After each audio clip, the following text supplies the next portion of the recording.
Hey everyone. I hope that you all are doing well. I want to make sure this is working. How has your day been? How is everyone? While I make sure this is working. And thank y'all for being patient when I do this every single time. I just really want to make sure that we're not having any issues. Okay. Hi. How is everybody? I hope that you have had a good day. There have been, if you are local to me, we had the death of a student yesterday, which has been really hard. And so our thoughts and prayers are with our community, certainly. And I'm just so sorry for what they are going through. Just moms, dads, hug your kids, give them an extra tight hug, a squeeze. Parents, friends, you all are in our thoughts and prayers for sure. Um, so I wanted to talk a little bit. I've been getting a couple of questions about, just where students should be in their application process, what kinds of things they should be looking for, but also do I help with the college search and with the entire college application process? So before I dive in to our alphabet soup, and I'll explain more about that in a minute. But before I dive into that, yes, I absolutely can help with the college search. Ethically, I would not work with students that I serve at my current high school. Um, so I would not be able to work with anyone who I currently work with as a school counselor. But outside of that, yes, I am happy to help. I have several students that I'm working with. I do have a limited number of spots to be able to work with seniors just because of the depth and breadth of what they are going through. But that is definitely something that I can help with. If you want to talk through that a little bit more about what that looks like, I would love to chat with you. We are, just so you know, you're not too far behind. If you have a rising senior, this is a great time to get started and to take a look at how your student is doing and what you can do to make this school year go more smoothly. So, with that being said, let's talk about alphabet soup. There are several different terms that you might hear. If your student has been testing already, you might have heard of PSAT, ACT, SAT.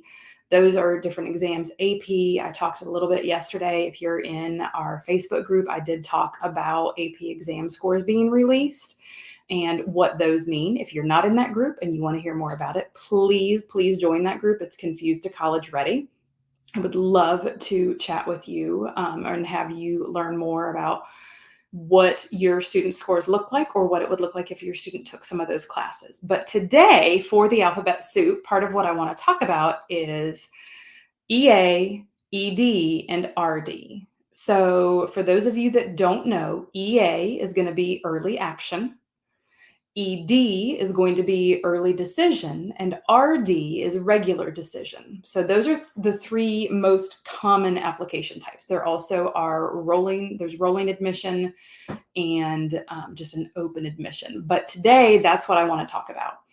So when we look at early application, that means that a student is going to submit their application by a deadline that the school puts in place. And it might be the beginning of November, the middle of November. And when students have all of their documentation submitted by that point, they're going to receive their decision from the college sooner than what they would when that would be given to them if they applied a regular decision. So early application, you're going to have an earlier decision. Early application is not binding. That is not something where a student said that they apply to that and the college is saying, yep, you have to come here if this is how you apply. You're able to still look at your financial aid packages. You're still able to look at the affordability of the colleges and to be able to find out exactly what and make an informed decision about what college your student is going to choose. Then we have early decision. So early decision is also going to have an earlier application deadline. The difference with early decision is that is binding. So that is something where a student, you as the parent, your student, and oftentimes the school counselor are signing a form that says, yes, I understand what early decision is. This is something that we agree with. I know that it is binding, and that is somewhere that I would have to attend if I was accepted, in the hopes that you would have a higher chance of acceptance at that school.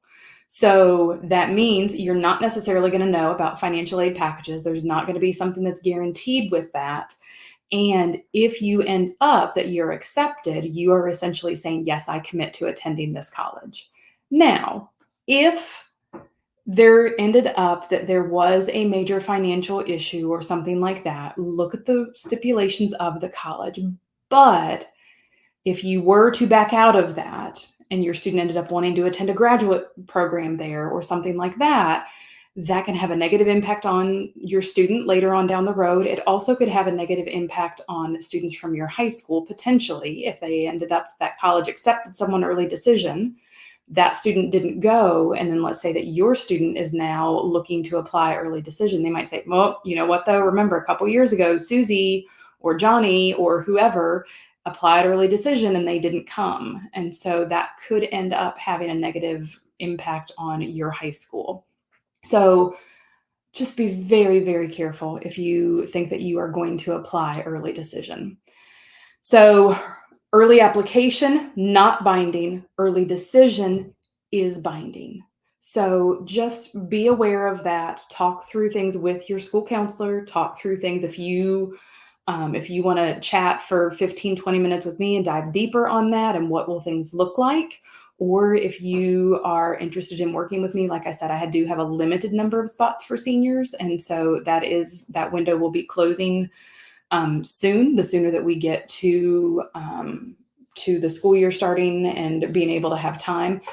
Then the next piece is regular decision. So with that regular decision, that means that your application deadline is going to be later. It might be January 1st. It might be January 15th.